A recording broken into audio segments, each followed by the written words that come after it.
Okay, let's jump to the hate list, headlined by Jaylen Warren against the Dolphins. The Dolphins have had a much improved run defense lately, and Kenneth Gainwell still looms over everything in Pittsburgh. Yeah, I mean, that's the problem. I really like Jaylen Warren. I think I'm the only one. I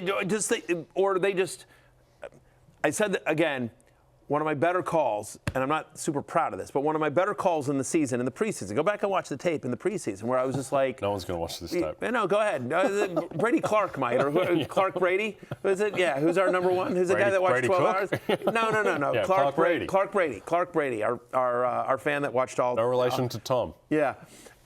He might go back and look. But go back and look at this, or I tweeted this out too, but like in the preseason, I was just like, all you Caleb Johnson drafters are going to be really disappointed and shocked and dismayed at how much Kenneth Gainwell plays this year.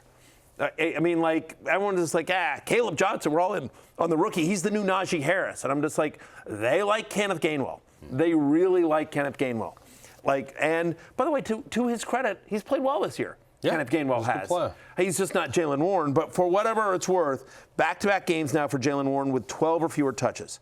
He's got only 6 more snaps than Kenneth Gainwell in that span. It is a true committee, Jay. Since week 8, Warren has only 1 game with a double-digit target share.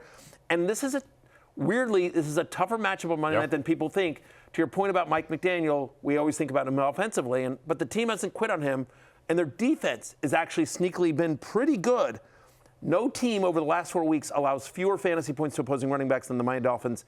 They've played well. Yep, they were atrocious defensively to start the season, and then they figured something out and got like Bijan Robinson did nothing against the Dolphins. Derrick Henry did very little against the Dolphins. Even in week 1, Jonathan Taylor didn't do much there. Ronas Fonseca Jr., Jameson Williams, Tirico McMillan, or Jaylen Warren, PPR. I'm going to go with J-Mo. Yep. It's close between him and Tirico.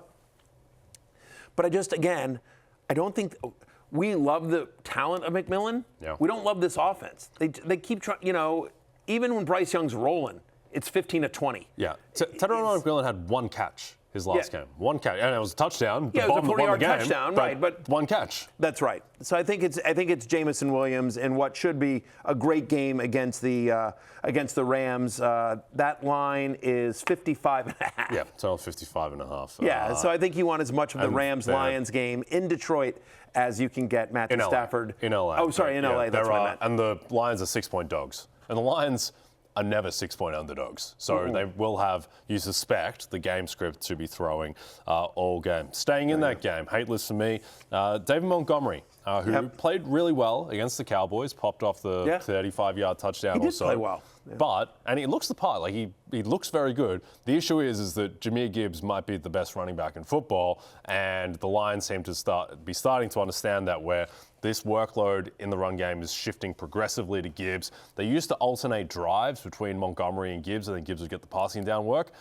They're not alternating drives. Now, Montgomery will get some spells to give Jahmyr Gibbs a breather, but this is Jahmyr Gibbs' offense now. This has been a month, really, since Dan Campbell took over the play calling, that Gibbs has gotten more sustained carries. So David Montgomery, again, tough matchup, elite defense in the Rams. They're 6-point dogs. This isn't a game that you suspect they're going to be nursing a 14-point lead, and that's where David Montgomery comes more into play. Yeah. So it's like he's a backup running back who I think is going to get 25-30% of the carries in a game where they're underdogs. So David Montgomery, I think, is a desperation flex type of guy. He needs to fall into the end zone to pay off. I completely agree. Indeed.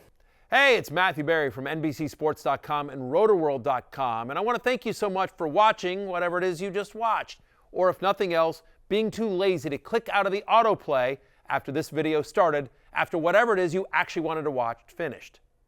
But now that you're here, I'd like to take a moment here to ask you respectfully now, okay? I'm asking you respectfully to subscribe to the NFL on NBC YouTube channel. You'll get the latest Roto-World fantasy news headlines, all sorts of great shows, including my own Fantasy Football Happy Hour. So go subscribe now. Again, I'm asking respectfully.